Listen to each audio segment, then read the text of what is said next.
want justice. We want justice. We want justice. We want justice.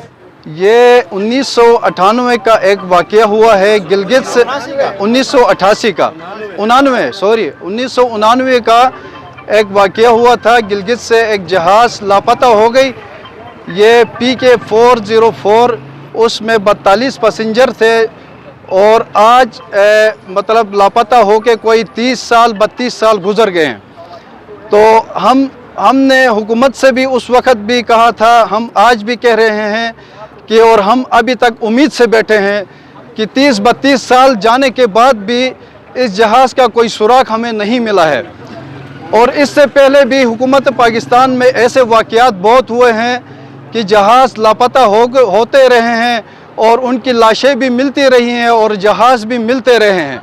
और ये कैसा जहाज़ था कि अचानक जो है मतलब इतने 42 पैसेंजर लेके पूरा जहाज़ गायब हो गया है और न बंदूक का पता है न जहाज़ का पता है। तो हम उस वक़्त हमारी एज जो थी वो बहुत छोटी थी। अब जब से हमें होश आया है हम इंतज़ार में बैठे हैं, हम अपने प्यारों के हवाले से कि उसमें मेरे सगे बड़े भाई भी हैं और मेरा फूफी का लड़का भी है और मेरा और रिश्तेदार भी है और उसके अलावा भी उस जहाज़ में बहुत सारे लोग थे जो हमारे भाई थे, बहनें थी उसमें भी। तो उस जहाज़ का अभी तक कोई सुराग हमें नज़र नहीं आ रहा है। तो हमने 30-32 साल से हम इस आसरे पे बैठे हैं कि कोई भी हुकूमत आएगी इस जहाज़ के बारे में हमें कोई सुराग मतलब दे देगी। तो अभी तक जो है इसका कोई सुराग हमें नहीं मिला है और हम अभी तक इसी जहाज़ के आसरे में बैठे हुए हैं कि अभी तक मतलब कोई इसका सुराग हमें नज़र नहीं आ रहा है। और इससे पहले भी 2-3 हुकूमतें आगे चली गई हैं और मतलब सारी हुकूमतें जो हैं वो खामोश हैं। अब क्या डिमांड है आपकी? अब हमारी डिमांड ये है कि चीफ जस्टिस साहब से हमारी अपील भी है और हमारी डिमांड भी यही है कि भाई हमें इस जहाज़ का सुराग हमें मिलना चाहिए कि भाई जहाज़ गया कहाँ चला गया और इतने 42 पैसेंजर जो थे वो कहाँ चले गए।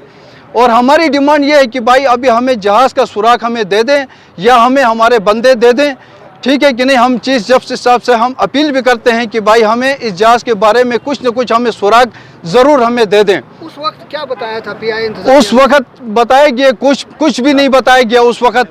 मतलब उस वक्त हमें सिर्फ दिलासे दिए गए कि भाई कभी काबुल जेल में है, कभी कहाँ पे है, कभी कहाँ पे है, कभी क्या हमें कहा है। बहरहाल हमें अभी तक इसी असरे में रखा हुआ है, कुछ भी हमें नहीं बता रहे हैं। कोई भी हुकूमत जो है हमें नहीं बता रही है। तो इस फ्लाइट में मेरे बड़े भाई भी थे, मेरे भाभी भी थी और है मेरी भतीजी भी थी, भांजे, सारे रिश्तेदार, ये भी हमारे रिश्तेदार हैं। और जहाज़ में सवार जितने पैसेंजर थे सब अपने थे।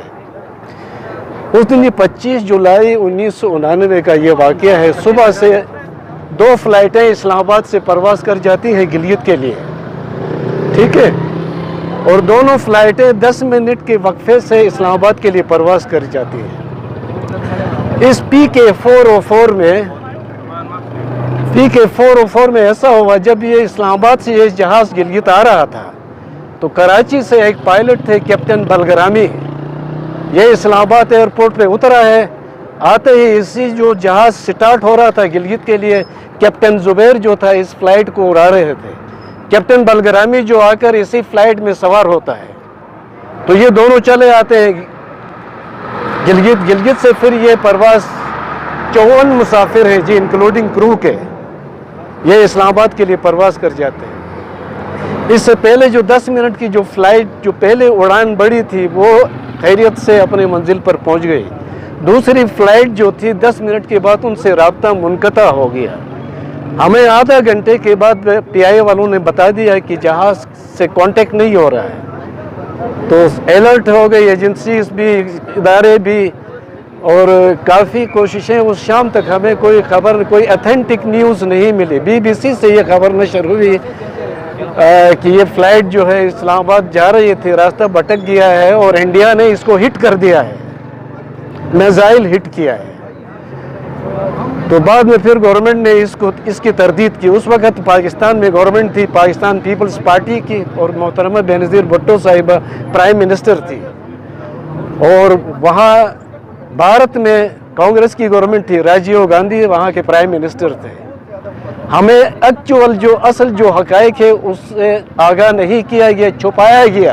हुकूमत पाकिस्तान का क्या मौक़िफ़ था इसके? हुकूमत उसका यह था कि ये ग्लेशियर में, नंगा पर्वत के किसी ग्लेशियर में गया, दब गया है, और इतनी बड़ी सर्च ऑपरेशन इस फ्लाइट की हुई है कि ये इनके रिकॉर्ड के मुताबिक, अखबारों के मुताबिक, मीडिया के मुताबिक दुनिया की सबसे बड़ी सर्च ऑपरेशन जो है इसी फ्लाइट की हुई है।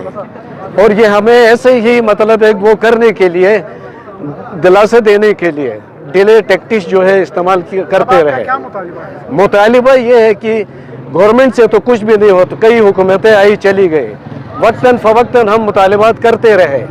तो ये एक चीफ जस्टिस ऑफ पाकिस्तान और chief justice supreme appellate court Gilgit से हमारा मुतालिबा है कि सो मोटो एक्शन लेके अरबाब इख्तिदार से पूछा जाए और एक गैर जानिबदार जो है वो कमेटी तश्कील दी जाए कि ये वाक़यात के तह तक जाए कि इस फ्लाइट के साथ क्या हुआ है। कभी कहा अफ़गानिस्तान में, कभी कहा इधर गया।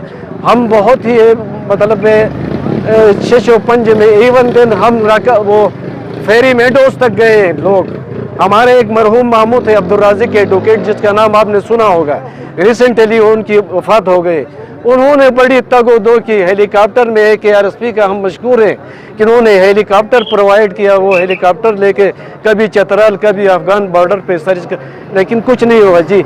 अभी अदलियत से हमारी गुजारिश है कि हमें हक दिलाया जाए, हमारे प्यारों के बारे में बता दिया जाए कि इनके साथ क्या हादसा हुआ है। चले जी, शुक्रिया। आज से करीबन 32 साल पहले PK 404 गिलगित एयरपोर्ट से इस्लामाबाद के लिए उड़ान भरता है, तो करीबन 10 मिनट बाद ही रेडार से राब्ता मुनक़ता होता है। इसके बाद आता है कि ये रास्ता भटक गया है, कभी इंडिया गया है। मुख्तलिफ ज़राए से हमें ये वो बताते हैं, कभी इंडिया गया है, कभी कहीं K2 में ये जहाज़ गर्क हो गया है। तो अभी तक ये 32 साल हो गए, ये बेचारे लवाकिन वो पुरसा जो है अभी तक शर्म पंज में मुब्तला है। उनको अभी तक पता नहीं, बेचारे अभी तक किसी मौजज़े के इंतज़ार में। ये लोग के चाह रहे कि अगर उनके साथ कोई ऐसा हादसा पेश आया है तो रियासत पाकिस्तान, हुकूमत पाकिस्तान नहीं, रियासत पाकिस्तान हमें बता दे कि अगर वाकई ऐसा कोई हादसा पेश आए तो बता दे। अभी तक कोई भी खुशी का मौका होता है, शादी होती है, ईद के मौके पर माएँ अपने बेटों को यानी रोती है। वो खुशी के टाइम पे भी उनको यानी अपने बेटों को याद आती है। तो आज यहाँ पे हमारा जमा होने का मकसद, एहतजाज रिकॉर्ड करवाने का मकसद ही यही है कि यानी इनका सुराग हमें मिल जाए, हमें कोई ऑथेंटिक यानी वो खबर हमें दे दे इनके साथ जो भी वाक़या हुआ है। बाकी हमारी यही डिमांड है, हम रियासत पाकिस्तान से मुतालबा करते हैं।